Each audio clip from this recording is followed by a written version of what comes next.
clearly states in the Bhagavad Gita, Daiviyesha gunamayi mamamaya dharachaya mameva ye prapajjante mayam etam taranti te. This divine energy of mine, consisting of the three modes of material nature, is difficult to overcome. But those who have surrendered unto me can easily cross beyond it. All conditioned souls working within the illusory energy of the Lord consider the body to be the self, and thus they continuously wander throughout the universe, taking birth in different species of life and creating more and more problems.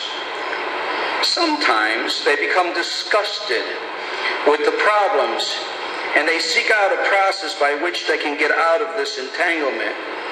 Unfortunately, such so-called research workers are unaware of the Supreme Personality of Godhead and His illusory energy, and thus all of them work only in darkness, never finding a way out.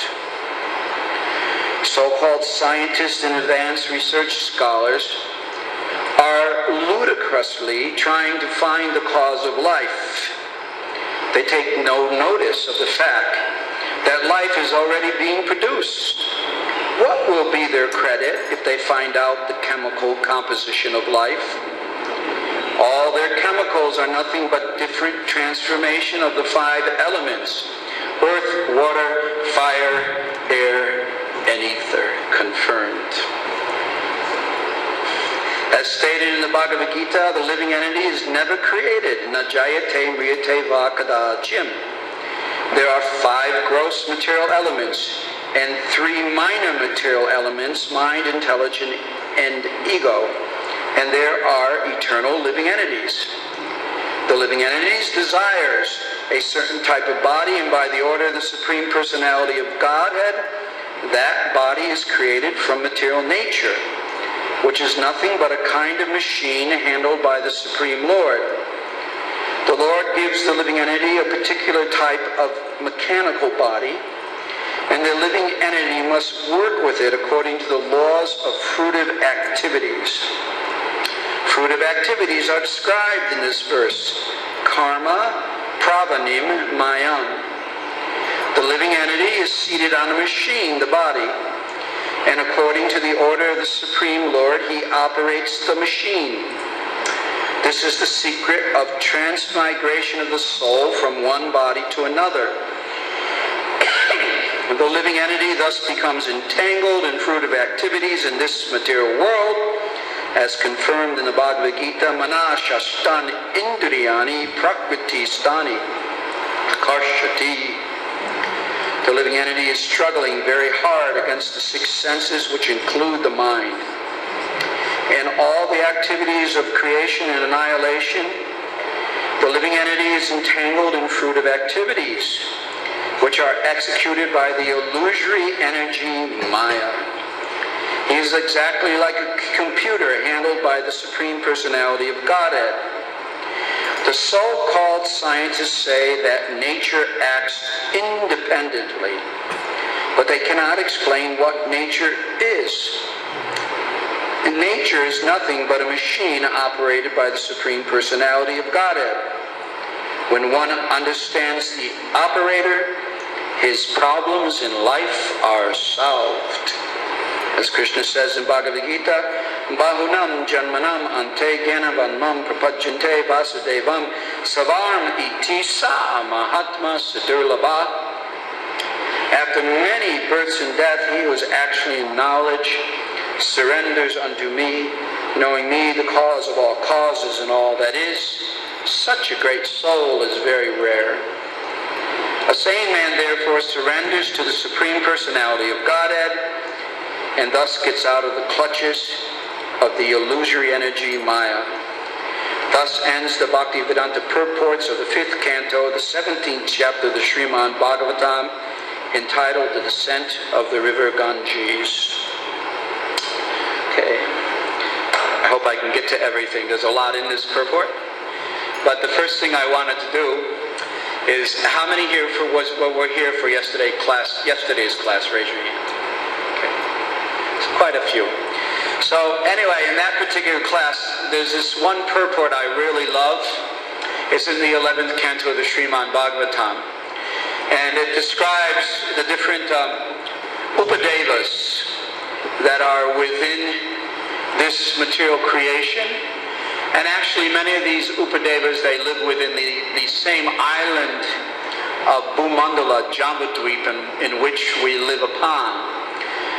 So sometimes we read in the Vedic literature there is commerce between these different types of living beings, like between these higher living beings and us. There has been commerce.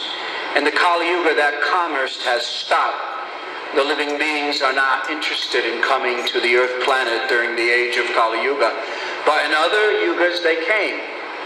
And so forth, therefore there was commerce between us and these upadevas that were being described in yesterday's class.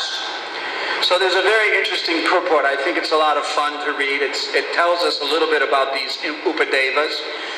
It's very short. Please give your attention. I know everybody hates to be read to, especially in Srimad Bhagavatam class, but the purport goes like this. The translation goes like this. From the forefathers headed by Brigamuni and the other sons of Brahma appeared many children and descendants who assumed different forms as demigods, demons, human beings, Gayakyas, Siddhas, Gandharvas, Vidyadharas, Charana, Kindevas, Kinnara, Nagas, and Kim Purushas.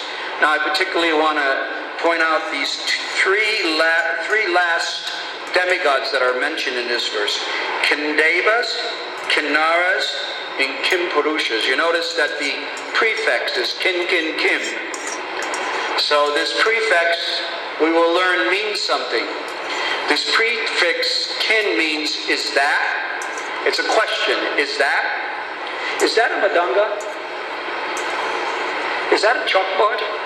So this word kinnaras, kimpurushas, kindevas means is that.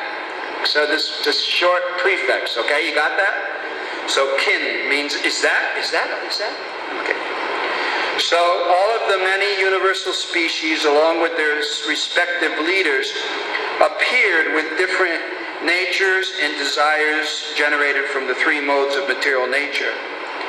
Therefore, because of the different characteristics of the living entities within the universe, there are a great many Vedic rituals, mantras, and rewards.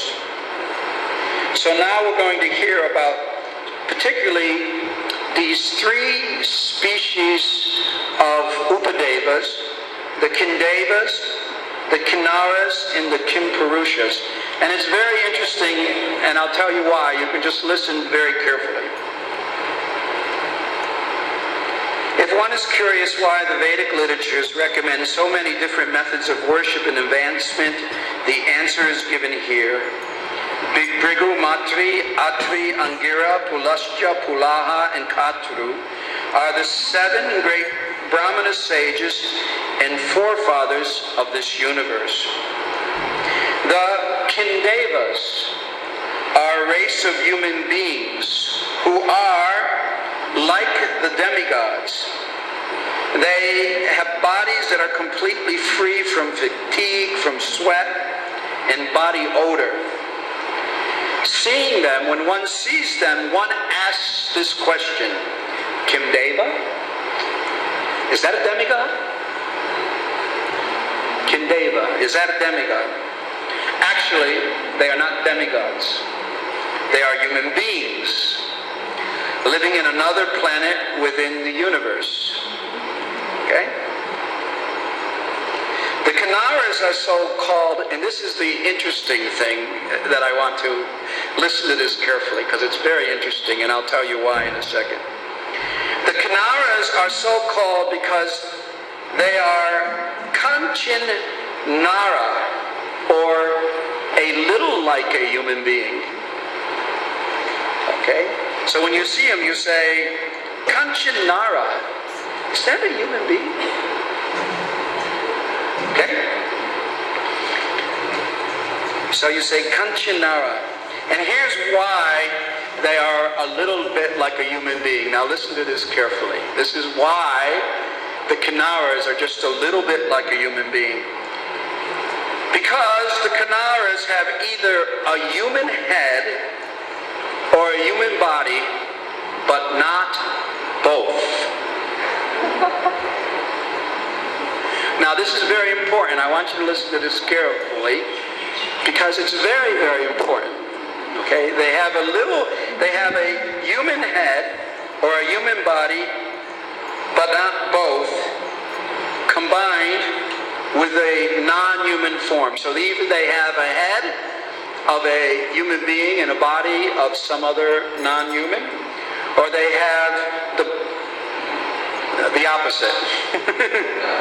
Okay? So strange creatures, huh?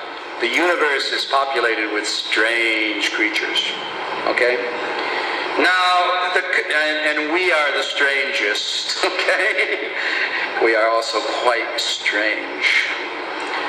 Now, the Kimpurushas are so called because they resemble human beings. And thus, when you see them, they prompt this question. Kimpurusha?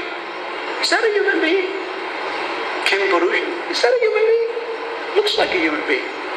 No, oh no, it's not. Is that a human being? Okay? So the Kimpurushas prompt the question, are these human beings?